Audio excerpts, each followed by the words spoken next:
বাংলাদেশ মহান আল্লাহ তাআলার দান, আমাদের প্রিয় জন্মভূমি। আল্লাহর সৃষ্টি অঞ্চল এক শতাব্দীর ভিতরে দুইবার স্বাধীনতার মুখ দেখেছিল। 1947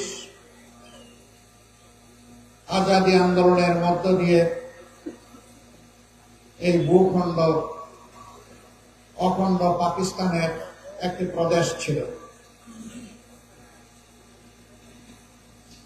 পাকিস্তান আমলে শাসক গোষ্ঠী পূর্ব পাকিস্তানের সাথে বৈষম্য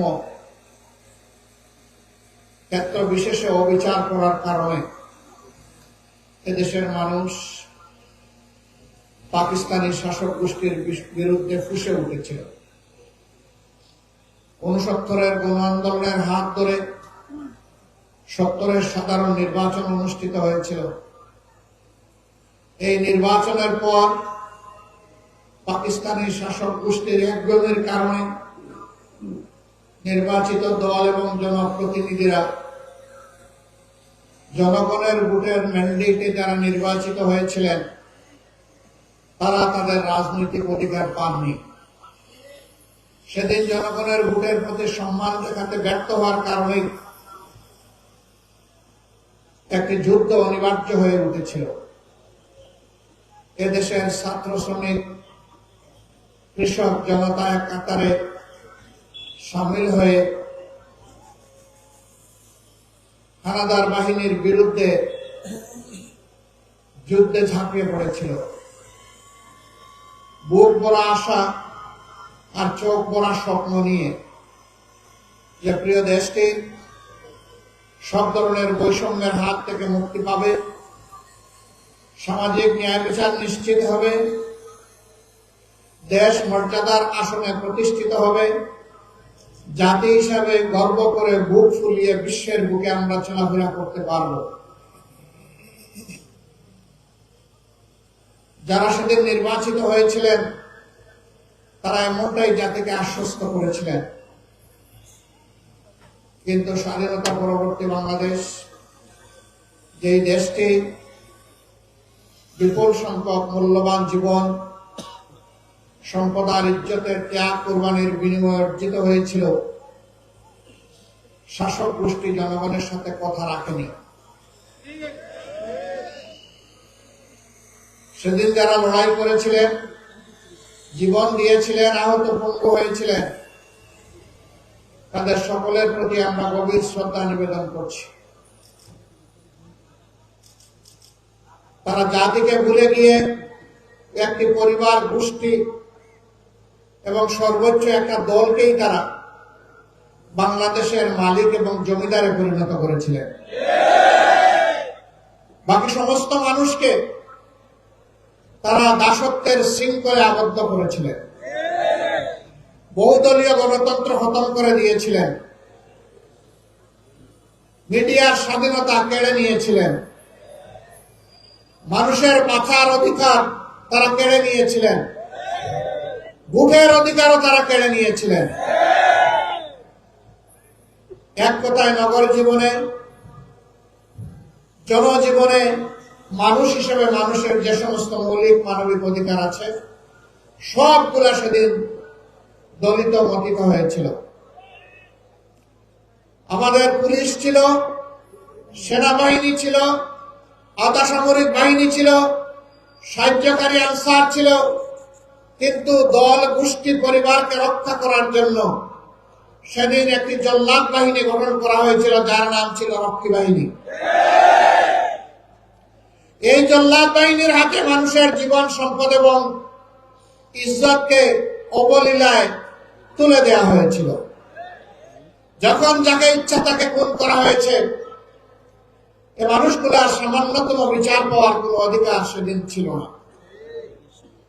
মা বোনদের ইজ্জত লুণ্ঠন করা হয়েছে। সম্ভ্রমশীল পরিবারের লোকেরা তাদের মেয়েদেরকে শিক্ষা প্রতিষ্ঠানে পাঠানো বন্ধ করে দিয়েছিল। ঘর থেকে মা বোনরা বের হতে চাইতেন না। এরকম একটা বিভীষিকাময় অবস্থা তৈরি করা হয়েছিল। মন্ত্রী প্রধানমন্ত্রীর ছেলেরা ব্যাংক ডাকাতিতে লিপ্ত হয়েছিল। বাংলাদেশের জনগণের জন্য বিশ্ব থেকে এই বিধ্বস্ত অবস্থায়, যুদ্ধ বিধ্বস্ত একটি দেশের জন্য যে সমস্ত রিলিফ সামগ্রী এসেছিল তা বাংলাদেশে আসার আগেই বিদেশের মাটিতে বিক্রি হয়ে গিয়েছিল। ৭৪-এর দুর্ভিক্ষে লাখো লাখো মানুষ সারা বাংলায় হাটে মাঠে পথে ঘাটে তাদের লাশ পড়ে থেকেছে। এই লাশ দাফন করার মতো কোনো ব্যবস্থা সেদিন ভালোভাবে ছিল না। সেদিন আঞ্জুমানে মফিদুল ইসলাম ঢাকার লাশগুলা দাফনের ব্যবস্থা করেছিল, কিন্তু সারা বাংলার চিত্র ছিল সম্পূর্ণ ভিন্ন। তারা সোনার বাংলা গড়ার ওয়াদা করে বাংলাকে শ্মশান বাংলায় পরিণত করেছিলেন। মাত্র 4.5 বছরের 4 বছরের দুঃশাসন মানুষকে তটস্থ করে তুলেছিল। এরপরে তাদের কার্যক্রমের পরিণতি হিসাবে দুনিয়া থেকে তারা বিদায় নিয়েছিলেন। কে সেদিন তাদেরকে হত্যা করেছিল?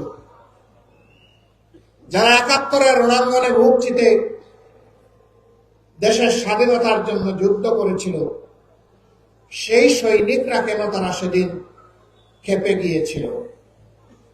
এর উত্তর আওয়ামী লীগকেই খুঁজতে হবে, জাতিকে নয়।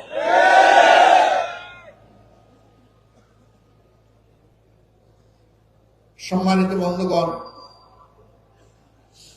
আমরা আশা করেছিলাম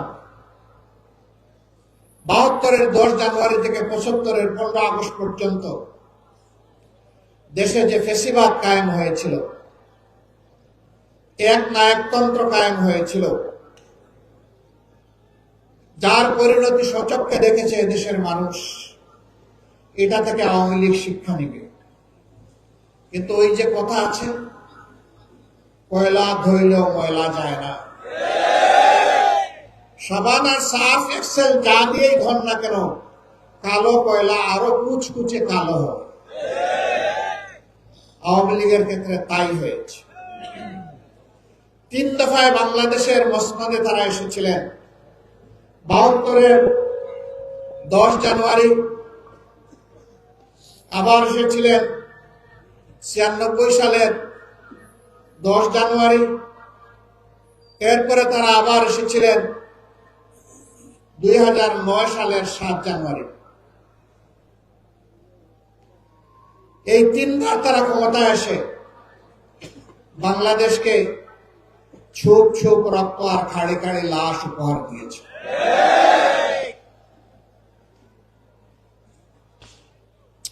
ছিয়ানব্বই সালে ক্ষমতায় আসার আগে হাত জোর করে তারা জনগণের কাছে ক্ষমা চেয়েছে।